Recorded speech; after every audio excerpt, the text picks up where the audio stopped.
Alright, hi everyone. I'm finally back, and I've not done a video in a while, but in this video I'm going to talk about something um, that's maybe a bit of a difficult topic, and I'm going to share a lot of personal stuff, um, but I'll just this is a thing that might be worrying for people.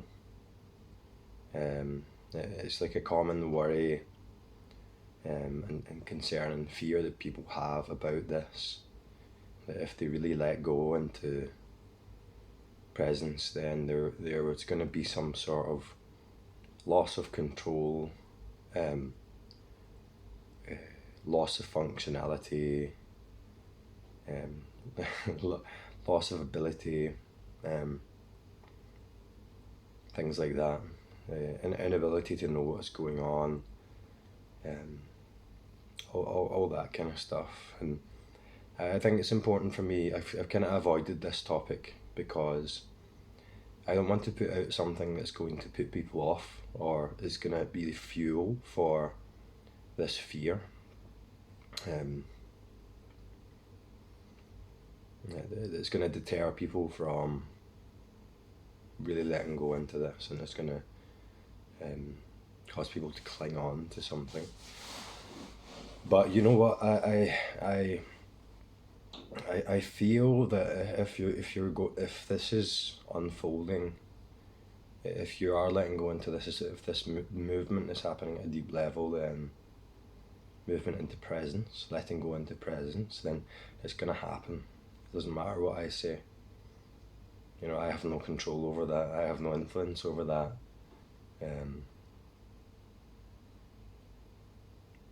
As a person, as an agent, as a speaker, and it's happening anyway.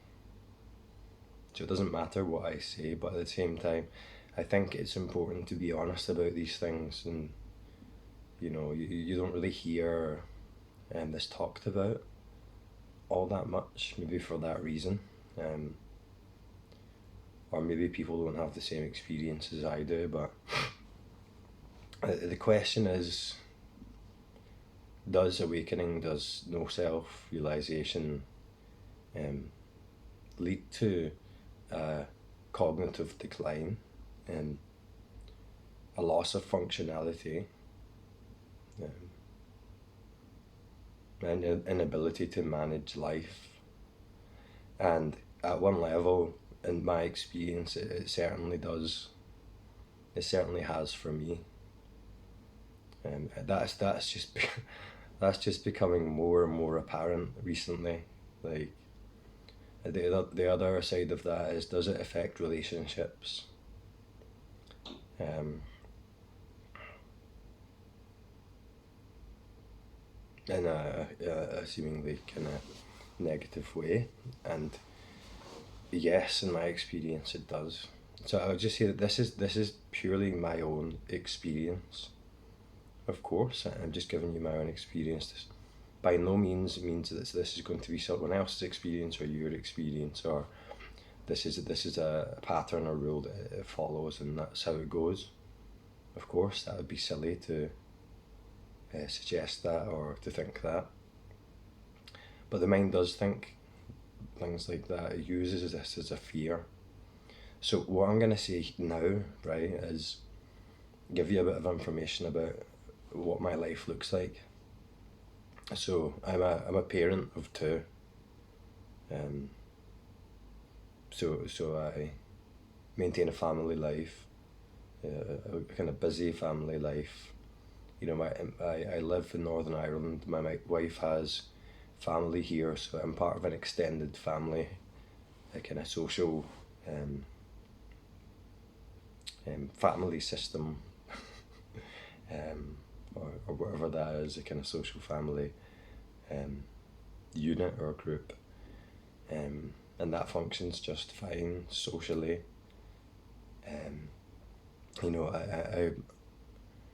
I'm completely available, completely engaged as a parent, um, completely love my children, have a great relationship with my kids.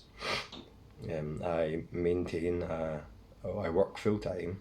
I'm in a role that demands a lot of it's busy, it demands a lot of work, planning, engaging with people, engaging with stakeholders, um, planning aspects of business and management. It also involves being responsible for people's safety, a lot of people's safety, being the responsible person for managing and operating a facility, including everything that's involved in that, being the responsible person, having a duty of care for lots and lots of people, all of that. And I'll just say that I have continued to function in that role perfectly. Well, I'm not going to say perfectly, but the functionality has continued. And it's continued to the extent that I have the ability to progress in my career and have done. I'm just saying all that because to let you know that what I'm going to talk about, there has been difficulties, so to speak. I'll go into that, but I've adapted to them. Things have continued. I've continued to function. So far, functionality has continued in that way. Pardon me.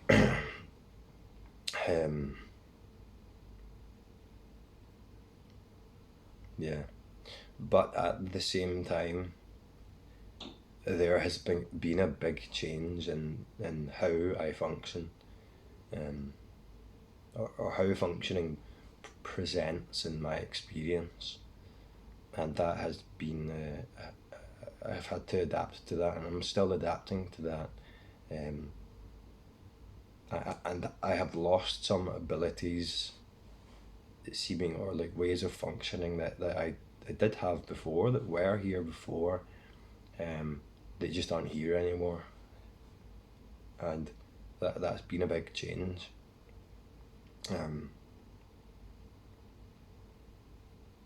Yeah.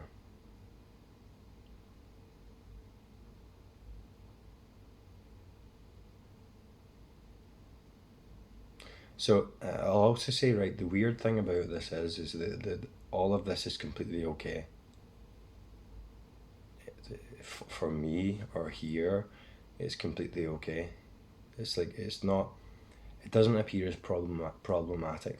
What appears in experience is the experience itself is just overshadows the problems for me. For me, that doesn't mean it's the case for other people, or other people's perception of me or relationship with me.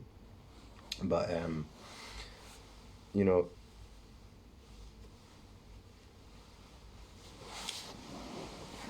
throughout all of this, experience, life has been absolutely okay, absolutely incredible,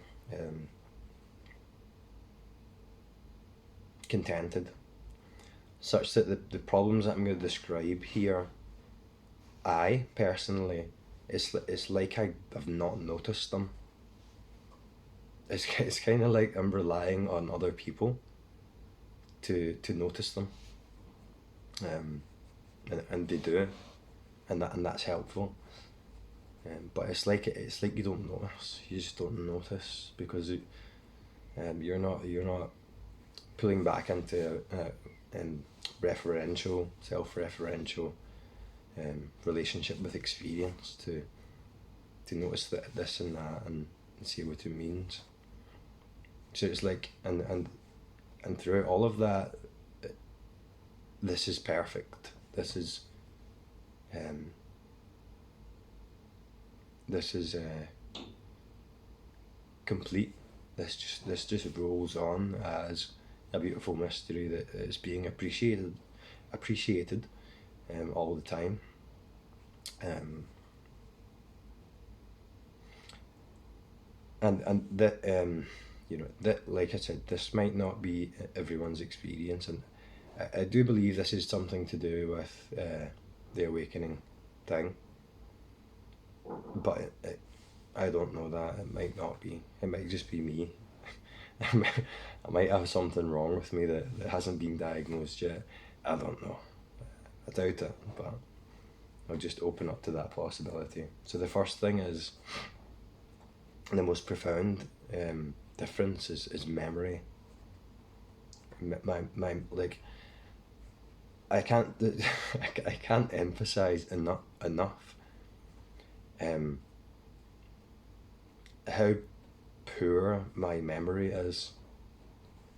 Um, it's it's really bad. It's really bad, and that has caused problems in the relative. Um, for apparently me, apparently other people, apparently functioning. The memory thing is really bad, and I didn't have a great memory before, so maybe that's why. Um, um, you know, I went on this um, conference from work with work, right, and a part of that was memorizing information, and I just couldn't do it. But I did some of it, but the thing that was there that allowed me to memorize the information, maybe that'll come back. It doesn't work the same as it used to.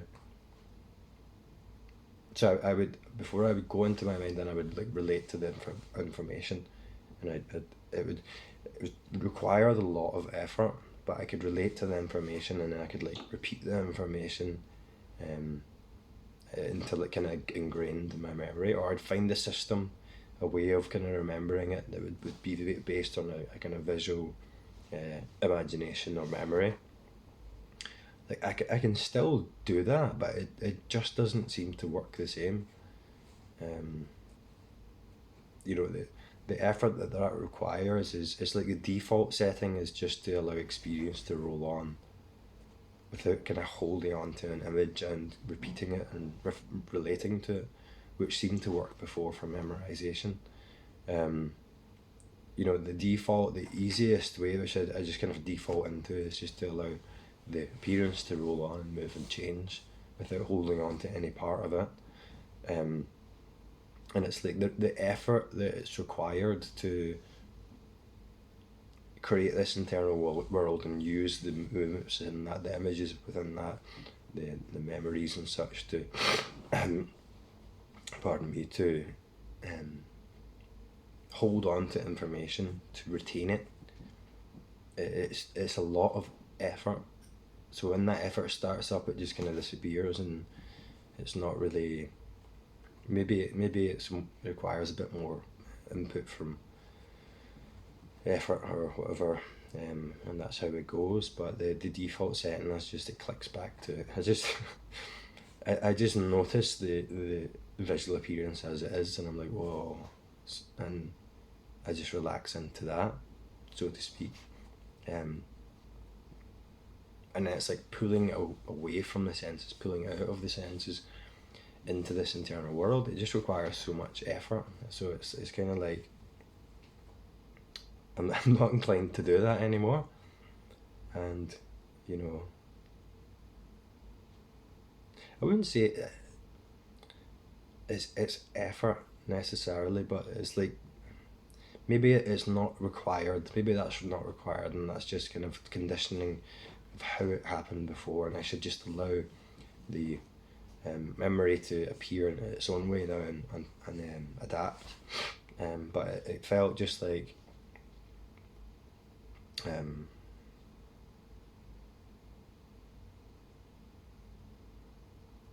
yeah, it felt like a over focusing on thought, um, and it felt like a kind of holding on to something, and that wasn't the default setting. That wasn't so interesting, for me. I don't know how that would change, but with the memory thing, it's like how my memory seems to function now is that if I'm doing something regularly, like habitually, repeatedly, like a kind of routine, such that it can roll on itself, such that it just happens without any sort of like controlling, or it's just things I do every day. It's like, you know how you get a body clock and you wake up at a certain time every morning before your alarm goes off, because there's conditioning to do that, because it's become habitual. It's kind of like that. That that that's how my memory functions, like that, and I can easily deal with um, tasks and stuff, if they're here, if they're in front of me, and they're presented in experience now, then I can respond to them spontaneously. I can function perfectly fine like that. But yeah, it's like the things that aren't planned, the things that require recall. I find it, I wouldn't say very difficult, but I don't seem to work that way anymore. Um, what does happen, right, is when sometimes the conditions will align themselves such that a memory just appears as a thought. It just appears out of the blue. It's not like I recalled it, all right.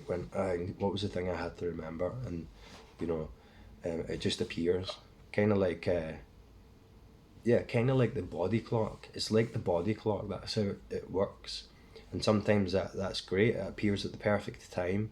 It's like subconsciously I knew I had to remember, or that's just part of the flow of experience, and it appears and it's like, oh, perfect, and then I deal with that because it appears here now. But it and that works sometimes, but it's not enough. It's not enough. It's not. That doesn't happen enough. I don't know if that's to do with just me. Maybe I had a poor memory and it's just worse now, but it just doesn't happen enough, and it needs to it needs to start happening more. The body clock memory, whatever that is, needs to start functioning a bit more efficiently, and maybe that'll happen over time. But it's things like recalling stuff that I have to do. It's different every day. Um, I really can't seem to do. So what I've done, right, is see when that appears, when the memory just due to conditions or the need for me to remember something appears, immediately I am in the habit now of I will, if I don't have my phone, I'll write it down so it's there. What do I need to remember? And then I'll transfer it into my phone calendar with reminders and timers so that pops up, and I'm not relying on conditions aligning themselves such that the memory appears. um, I just don't seem to do that anymore. I don't seem to stop and go, okay, what was it I needed to remember? Um, Maybe I should, but I just forget to do it. You know. So the memory is become, it's like akin to like a learning disability. It's like if someone is dyslexic, they really struggle with writing, um, and language, and there's an issue there that prevents them from functioning in the way that society requires. It's like that with memory for me. So like I have um, a kind of like special need, or learning requirement there that needs managed, and kind of would help and does help if I have the support of someone who knows me and understands um, that I have a limitation there in the way I function. That's how bad it's become. But I have figured out how to adapt to it, and uh, I'm gonna work around it, and that's just kind of like a work in progress. It's um, you know, in a way, it's like the way I'm managing it kind of lends itself to even let go more of that recall, because I'm relying on this kind of crutch of um, recording things as they come up. But you know, a lot of the time, like that body clock thing, it just appears, and it appears at the right time, and I'm like, okay, and react to the thought that appears and disappears as it's here now. So that's the truth about it for me, and I don't think anyone else will. I don't know. I don't know if everyone else will have the same experience with that. I really don't know, but I've talked to some people who have a similar experience to it. Um,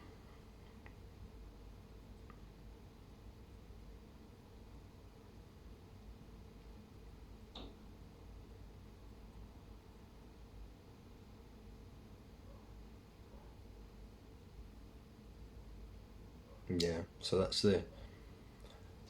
um, that's the memory thing. There's another thing as well, and this starts to go into um, the kind of social side of it.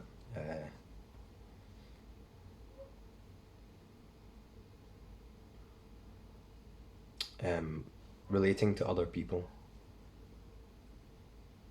Sorry, relating to other people, and maintaining relationships with other people, uh, and the kind of social thing. Um, so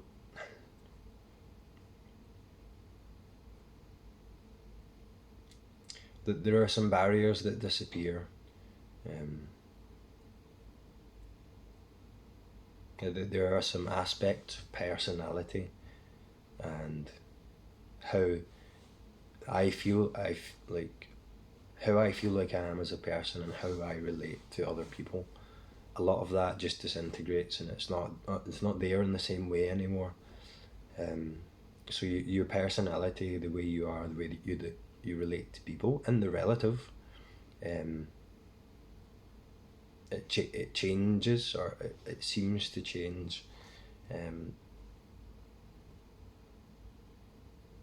um, you know, let me say this, like, so what I'm describing here is don't take this um, as the way it is. I'm describing my experience, and um, that's it. I'm just describing my experience, and it doesn't refer to anything real other than a story about my experience, right? So it's important to take it that way. That's it. That's all I'm doing here. Um, this isn't a way it is, or a way it will be for you, or whatever. So take it very lightly. Um, there is a kind of, I could talk about this one for ages, but there's a kind of authenticity that comes up, and you know, you know, a lot of social skills that I seem to have were based on trying to control and alter other people's perceptions of me, um, my idea of myself, and then my idea of how they see me. That goes away. it, it just goes away, and it's very freeing. Um, but what it's replaced with is just pure sensation, and that appears as like an energetic sensation as well sometimes, that's completely intertwined with that of other people. So the vibes, you ever get a vibe off someone, you can feel it, and then your head starts talking about it, makes a story about it, about that person. You forget that vibe, it goes into the background, and then something happens with that person, and it makes you remember, I felt that at the start, but I ignored it. I should do it with my gut. So that gut feeling, that vibe, is the most obvious thing, because you feel the energies of people directly. Um,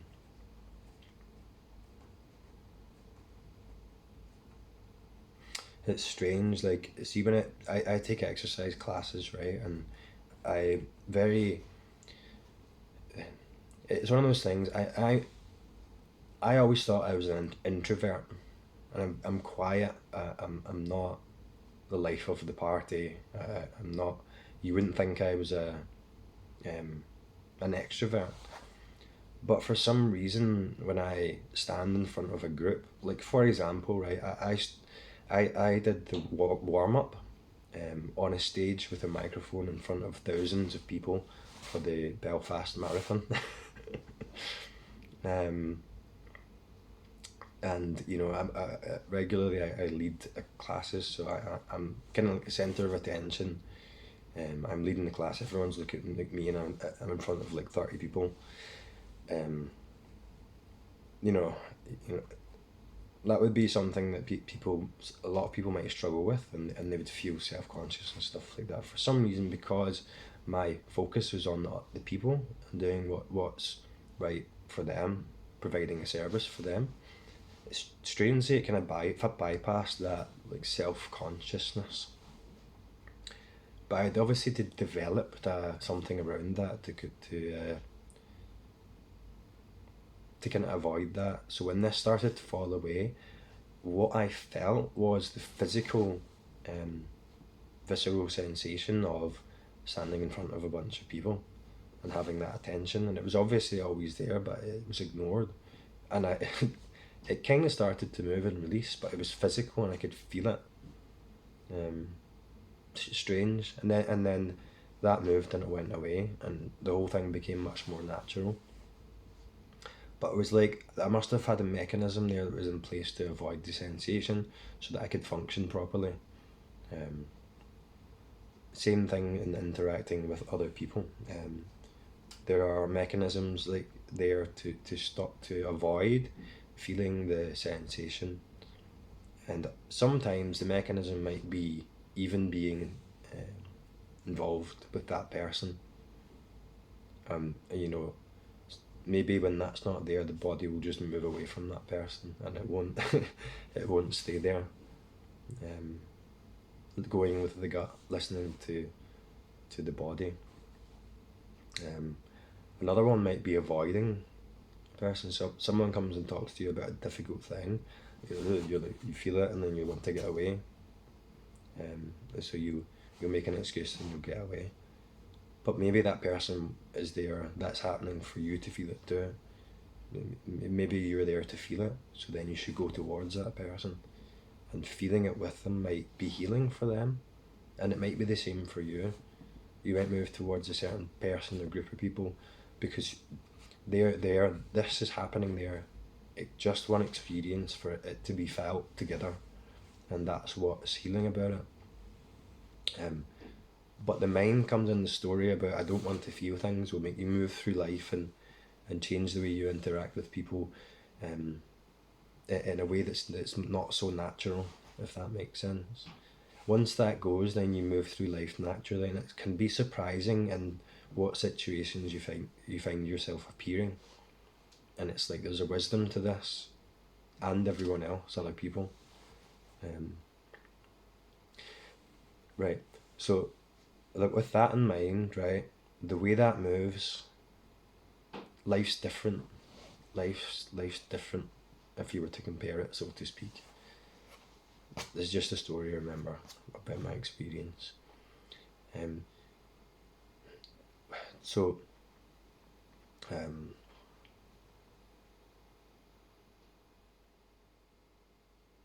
the way you move through life is different. Um, my voice is messed up, by the way, but it kind of seems alright today. But I might just start disappearing. So, this brings us into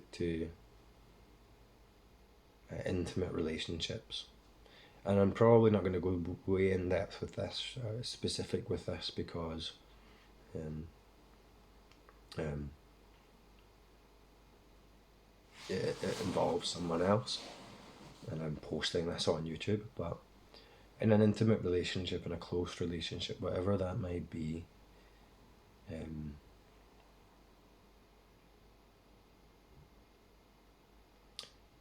a big part of that relationship is a big part of what seems to connect identities in that relationship is sharing not just the emotion directly. That becomes the most overt thing, the feeling, the emotion, the energetics, right? But the problem has come from for me when a big part of the relationship is sharing the stories about that and what it means and what to do and what to plan, what to look forward to, what it means for me and you, how we both share a view on that, all of that. That's all secondary to me. What's primary is the energetics. And so it's like going into narratives about it. That, and you know, I have consciously tried that isn't available in the same way anymore. It just goes away. You can't fake it. You just can't fake it. It doesn't work. Because it's not real anymore in the same way. And again, I don't know how this will change, but in intimate relationships, it's like a big part of the connection there, a big part of sharing life together there is the discussion of what this means to me and you, you know, why we feel this way, what our plan is to do about this, to try and control this and that and so on. That's a big part of the relationship. So it was for me, like, for people who are engaged with that story, who that largely are kind of not here in presence. It's like there in an internal world that's relating to something, a different time, a meaning, an idea about me and you. So like, and this is interesting, I'm here in this room, whatever this room is made of. I'm just here. Someone who is quite identified with the narrative is kind of partially here but mostly there, especially when there's a kind of a conflict to be resolved, is mostly there. And it's interesting, like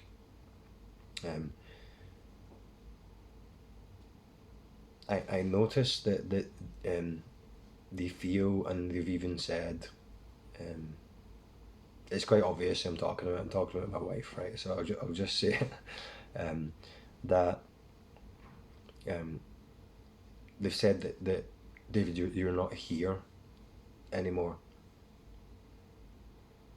But I'm here, but I'm not there from my point of view. If I was to make a point of view on it, I'm not there in the world of thought, in the world of relating to life from an internal world. So you can see the mismatch there. You can see the problem there that creates problems. Is that it's like I'm living in a different place now, and you know, people want you to be there, in a kind of shared narrative internal world with them, to feel like you're connecting. But it's like you lose the ability. I'll talk for myself. I've lost the ability to do that in the same way. It just doesn't. Relating to life doesn't work like that anymore. And it's like I said, it's not like you can fake it. So what is working around that. Sometimes it's like I've not see, because I'm completely content. It's like you don't notice how that's affecting other other people unless they say to you.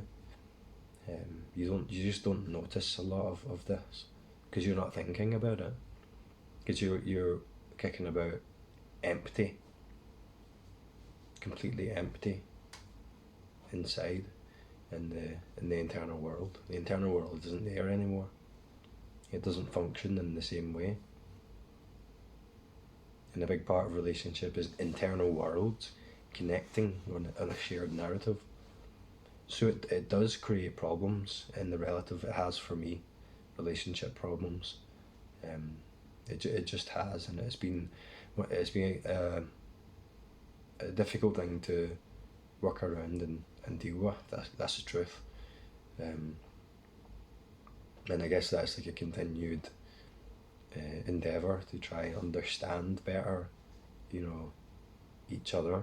And it is strange as well because like my wife said there was a point in time, and it was it lines up perfectly with the awakening thing. In a timeline, if you were to put it in a timeline, where I started to change. And it's like you know someone for so long, you're married to them, and they change.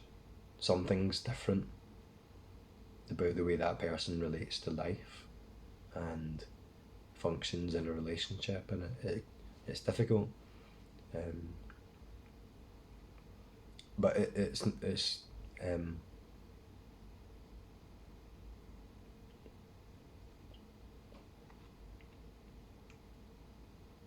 yeah, it's difficult. But there are, I guess it's just about learning to work around that and learning to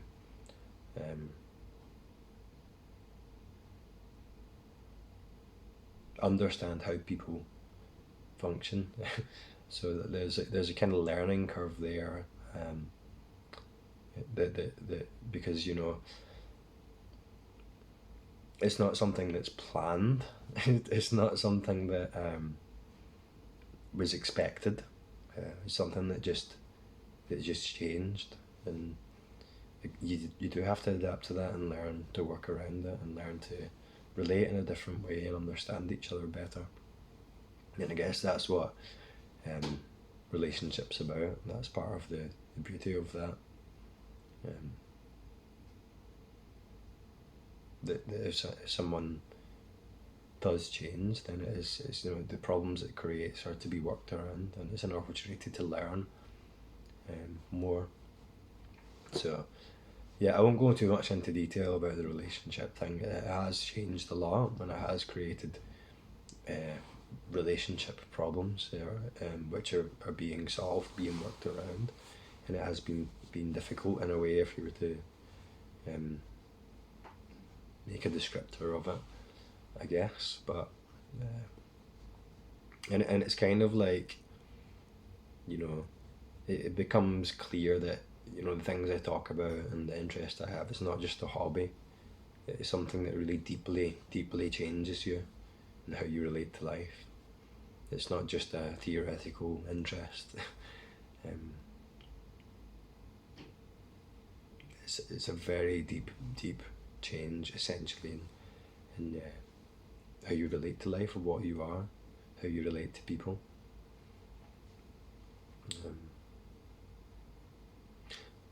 But in saying that, all of this has been managed in the relative. All of this has been managed, and none of it has been problematic. Like for me, I guess you could say. There are problems that appear, but there's no one holding these problems saying this is my problem, it's problematic. It's been deeply okay the whole time, truthfully. But it's like there still needs to be an understanding and consideration for how people deal with their experience of problems, and how you can support them in that in different ways, in your own way, and how that way changes.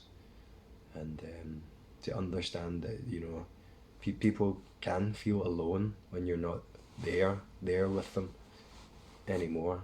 It's a big change, and people can feel alone. It's like how you are able to show them that they're not alone in that way, or in a different way, or whatever. I guess that's something that needs to be learned on the go. Yeah, but in saying that, I've continued to function, probably more effectively than a lot of people. I'm not comparing myself to anyone. I'm just saying that my life involves a lot of stuff that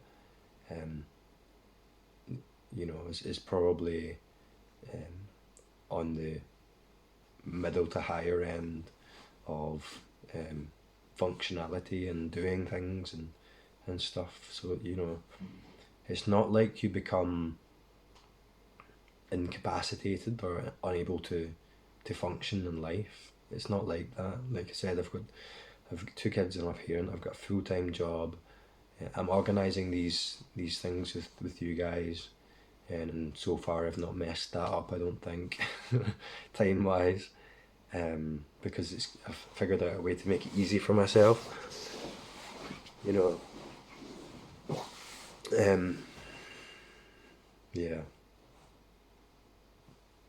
Yeah, so it's not something to worry about. It's all worth it. It's all worth it. It's like, it's not even a case of is it worth it or not. It's just what is, what happens.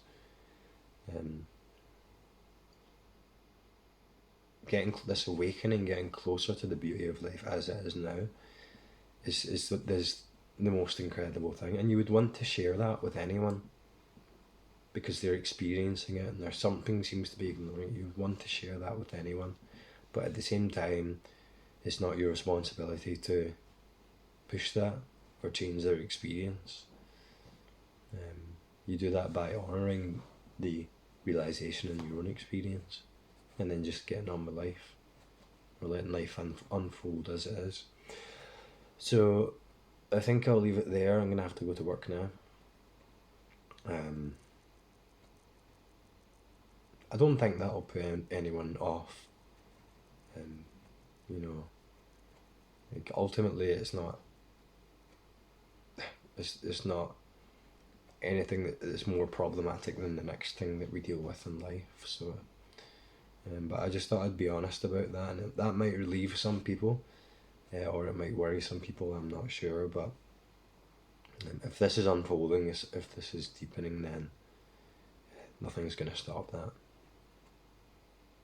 Yeah. Anyway, that'll do for now, and I'll talk to you next time.